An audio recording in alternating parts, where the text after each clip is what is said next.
San Juan, à Porto Rico. Le négociant en diamants Stephen Brooks de New York séjournait dans l'île lors de son voyage d'affaires annuel. Il comptait y rencontrer un bijoutier qui lui devait un montant d'argent pour une vente antérieure. Il comptait également lui vendre des pierres qu'il avait apportées avec lui et qui étaient évaluées à 250 000 $.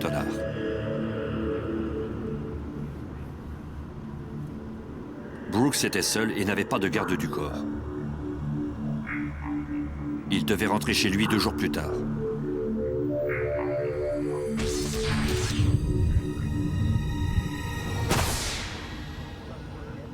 Le 29 juillet, la police de Porto Rico fut dépêchée à l'extérieur de la ville où l'on avait trouvé un corps. C'était un homme. On l'avait abattu avec une arme de calibre 38 avant de brûler son corps. Il n'avait pas de permis de conduire et à cause des brûlures, il était impossible de l'identifier par son visage. Les policiers ne trouvèrent aucun autre indice. Ils firent enterrer cet inconnu. 4 mois plus tard, à la suite d'une entrevue donnée par la famille Brooks, les policiers se rendirent compte que le cadavre qu'ils avaient trouvé était celui du négociant en diamants. Cet homicide était le dernier d'une série de meurtres crapuleux. Au cours des dernières années, 2 autres diamantaires avaient été tués à Porto Rico. L'agent spécial Fernando Candelario. Des hommes de New York venaient à Porto Rico avec des bijoux.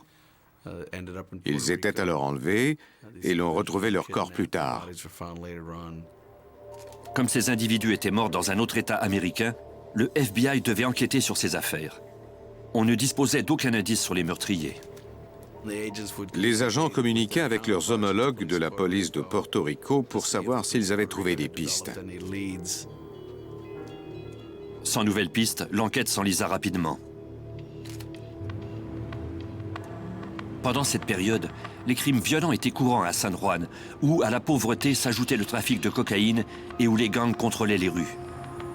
Les autorités avaient du mal à faire incarcérer les puissants gangsters. En mars 1979, le chef d'un gang important qui était soupçonné de meurtre réduisit au silence le seul témoin du meurtre en lui tirant une balle dans la tête. Jessica Trujillo, la petite amie du chef de gang, fut témoin de ce crime. Elle accepta par la suite d'aider à faire mettre le caïd derrière les barreaux. L'agent spécial Jim Bird du bureau du FBI de San Juan. Elle devait témoigner dans cette affaire d'homicide contre un membre important du crime organisé ici à San Juan. Comme cette femme courait un grand danger et qu'elle avait fait l'objet de menaces, elle était sous la protection de la police. Jessica passait ses journées au poste de police. Le soir, les enquêteurs de la section des homicides la conduisaient chez sa grand-mère pour la nuit. Le procès commença en mai 1980. Les procureurs avaient hâte d'obtenir enfin un verdict de culpabilité contre ce baron de la drogue. Au 5e jour du procès, on trouva un corps dans un champ de canne à sucre près de San Juan. C'était Jessica Trujillo, le seul témoin contre le chef du gang. Une autopsie permit de découvrir qu'elle avait été tuée de 2 balles tirées à bout portant. La jeune femme était alors enceinte de 3 mois. Le seul indice que l'on recueillit fut un chapeau de paille près du corps. Ce meurtre sordide ébranla les résidents de l'île, notamment l'agent spécial Di Rosario du FBI. Tout le monde savait que la police protégeait Jessica. Selon les rumeurs, du moins au début, et ce, même si elle était sous la protection de la police, elle aurait été tuée par un policier. Tout d'un coup, l'impensable devenait possible.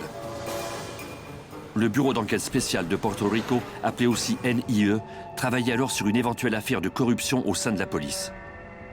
Il demanda l'aide du FBI. C'était une question de confiance. En qui pouvait-on avoir confiance?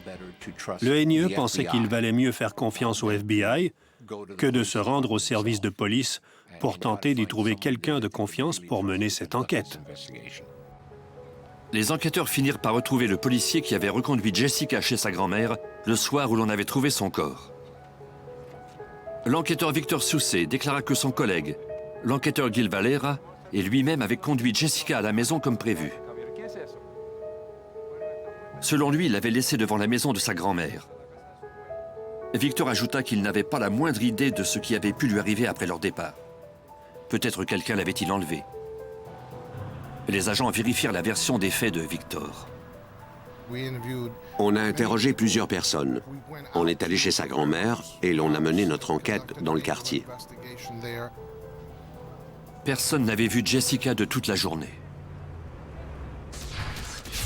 C'est alors que le seul indice qu'on avait recueilli plus tôt disparut. Le chapeau de paille trouvé près du corps de Jessica avait mystérieusement été enlevé du casier où il était conservé. Les médias signalèrent alors que le chef de la section des homicides portait souvent un chapeau de paille comme celui dont il était question. Et les agents établirent que la voiture utilisée pour reconduire Jessica chez elle appartenait au chef de la section des homicides lui-même, Emeterio Benitez.